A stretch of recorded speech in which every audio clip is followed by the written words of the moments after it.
Donc ça part en couille au Barça. Pour ceux qui sont pas au courant, Fermín López, il y a 1 heure, vient de publier ce message et l'a supprimé. Message où celui-ci cite: les mauvaises personnes ne gagnent jamais. Pas plus que ceux qui détournent le regard ou ceux qui font de la trahison leur mode de vie et de la lâcheté leur étendard. Ce n'est qu'une question de temps. Ces gens-là perdent chaque jour car le maquillage dont ils se couvrent chaque matin finit tôt ou tard par s'effacer. Et alors finissent par se montrer au monde tels qu'ils sont vraiment. Et c'est là que vous me demandez, mais de qu'est-ce qu'il parle? La petite amie de celui-ci se dispute avec la petite amie de celui-ci. Et lui, alors qu'à la base ils ont une relation fusionnelle avec Gavi, en plus du message qu'il a posté sur Insta, hier, c'était son birthday, il lui a rien publié. Vous savez ce que ça veut dire? Ça va créer des tensions. Nous les Madrilènes, on va regarder ça. Surtout quand je commence dès maintenant à voir la réaction des Barcelonais. On rigole, mais s'il y a vraiment un conflit entre Fermín et Gavi, ça risque de créer un gros problème dans le vestiaire. Va falloir surveiller de près leur attitude sur le terrain et voir s'ils se font la passe ou s'ils s'évitent. Vendez-moi Fermín ou Gavi, leur histoire de meuf, c'est pas chez nous, c'est des oufeux. Enfin, ce genre de truc, ça arrive chez les voisins et pas chez les Madrilènes.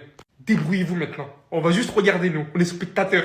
Je dit, Gavi, c'est quelqu'un de mauvais et c'est une enflure. Embrouille entre Fermín et Gavi, je vous explique tout. Donc Fermín, il a décidé de poster une story Instagram où il a décidé de s'exprimer. Liberté d'expression pour moi. Il doit s'exprimer et dire ce qu'il a dans le cœur. Surtout venant de Gavi, les gars. Faut se le dire. Après, dommage qu'il ait supprimé la story Instagram. Mais de ce qu'on peut lire, je vais vous traduire. Les méchants ne gagnent jamais. Ni ceux qui détournent le regard, ni ceux qui font de la trahison leur mode de vie et de la lâcheté leur étendard. Ce n'est qu'une question de temps. Mais les gars, voilà, j'ai l'impression d'être écouté enfin. Gavi, il est pas bien, Gavi. Il est pas bien, il est surcoté. Je l'aime pas, il est Dès que je sens quelqu'un, je sais. Et il conclut par une magnifique métaphore. Je savais pas que Fermín, il était aussi bon. Quand même, c'est beau, c'est mielleux. Donc les gars, sur X, j'ai fait quelques petites recherches pour savoir d'où vient forcément leur embrouille. Au final, à ce qui paraît, ça vient de Racli. Donc voilà, dans tous les cas, c'est pas une source fiable, on ne sait pas pour l'instant, mais j'espère qu'il y aura des réponses. Voilà. Et Gavi, franchement, ça se voit, les gars. Il mérite pas. Il mérite plus de jouer, les gars. Pour moi, Gavi, il est en tort. Voilà, c'est Fermín qui a raison pour moi. Et je parle de manière objective, les gars. Fermín a totalement raison. Voilà. Gavi est surcoté. Gavi est mauvais. Gavi est vicieux.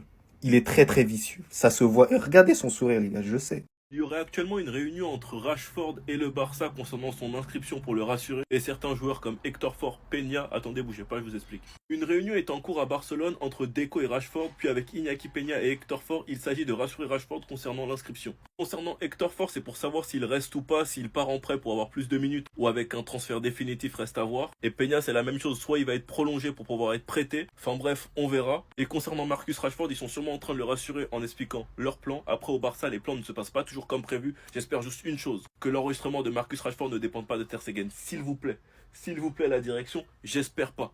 Parce que 2 saisons d'affilée où les inscriptions des joueurs dépendent d'un blessé, c'est grave. L'année dernière, c'était Christensen, cette année, c'est Ter Stegen, c'est très grave. Ça veut dire qu'il y a énormément de mensonges, encore une fois. D'ailleurs, dimanche, sauf si les capitaines sont changés, normalement, Ter Stegen est censé faire un discours. Je me demande comment il va se faire accueillir au grand-père. En tout cas, avec tous les départs qu'il y a eu, si on ne peut pas enregistrer tous nos joueurs, c'est qu'on se fout de notre gueule. Et s'il y a bien une chose que je n'ai pas envie de faire sur cette application, c'est de donner raison à Nico Williams. Parce que cela voudra dire beaucoup que Nico Williams a bien fait d'aller à Bilbao, car simplement, on ne pouvait pas l'enregistrer. Et je n'ai pas envie de venir sur cette application pour dire que Nico Williams avait raison. Donc s'il te plaît, la Porta. Sinon vous les gars, vous en pensez quoi? Raneo sur la porta, on s'ennuie.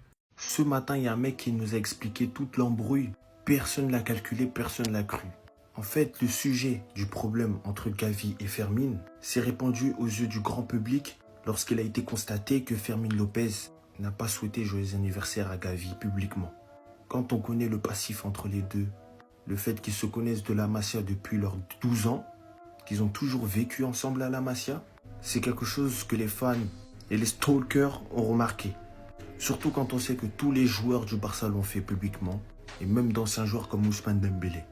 Les rumeurs disent que la petite amie actuelle de Fermín López est considérée comme sale et la cause de tous les problèmes. Que la personnalité de Fermín López a été grandement affectée par elle, qu'elle a un contrôle sur lui, et que même sa famille l'a remarqué.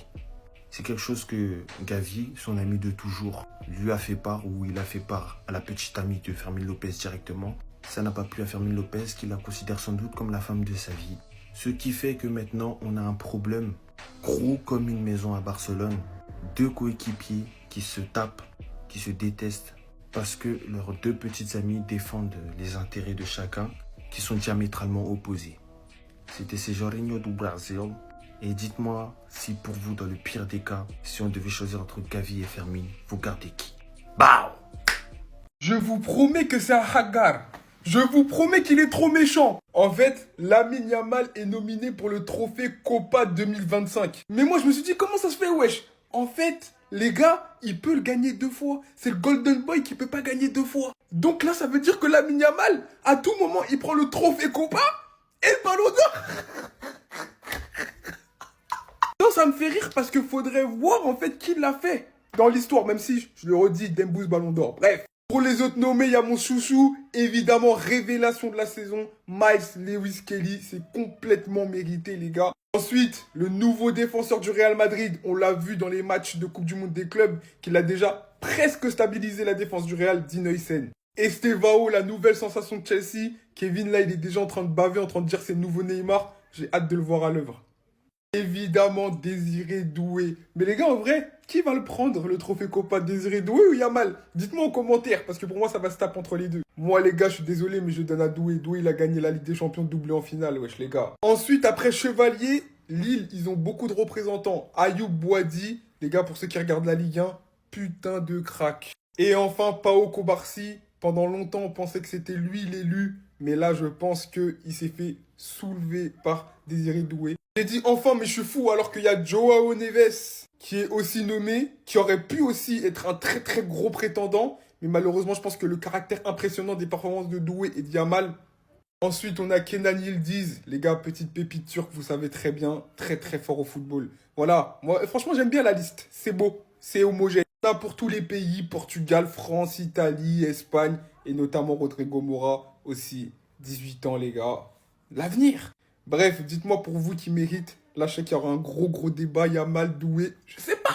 Il y a pas mal de rumeurs actuellement qui envoient Bradley Barcola à Liverpool.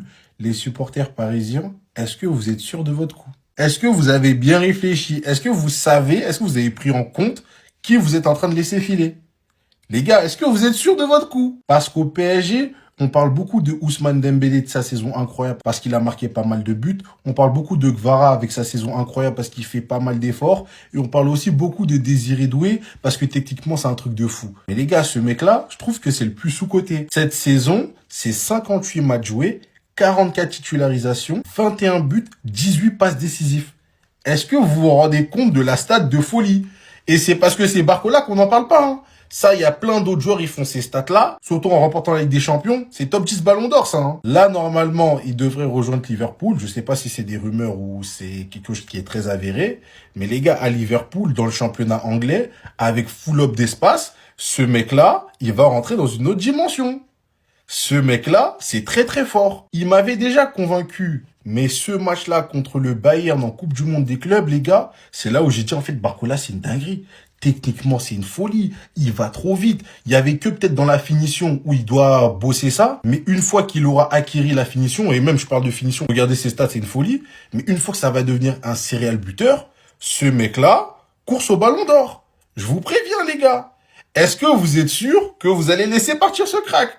Moi, j'aurais prévenu. Certains joueurs ont compris que cette saison il y aura de la concurrence et veulent absolument rien laisser. Attendez, bougez pas, je vous explique. Malgré le jour de repos accordé par Flick aujourd'hui, Andreas Christensen, Ferran Torres, Ronny Bardi, Rafinha, Gavi et Fermin Lopez se sont entraînés au Johan Gamper. Demain, toute l'équipe reprendra le chemin du travail avec une double session. Elle est là la différence chez Rafinha, c'est que malgré son statut de titulaire, il continue de bosser. Il l'a expliqué, la concurrence le rend meilleur. Et c'est là où moi personnellement j'attendais Rashford. C'est pas un reproche les gars, mais s'il veut une place de titulaire, il doit se mettre en tête qu'il a des bosseurs comme Rafinha et comme Ferran Torres qui a compris que cette saison il peut avoir un rôle beaucoup plus important. Donc là on parle des deux postes où Rashford peut jouer. Et avec ces deux bosseurs, Rafinha et Ferran Torres, Rashford devra faire beaucoup. Gavi et Fermin, Gavi qui a d'ailleurs commencé une superbe pré-saison, il a des bouches à faire taire, donc lui personnellement j'en doute pas une seule seconde. Et Fermin Lopez qui lui aussi a très bien compris comment ça fonctionne avec Flick, j'espère vraiment que cette saison il sera reconnu à sa juste valeur. Parce que sur ces dernières saisons je trouve qu'il est pas assez respecté personnellement.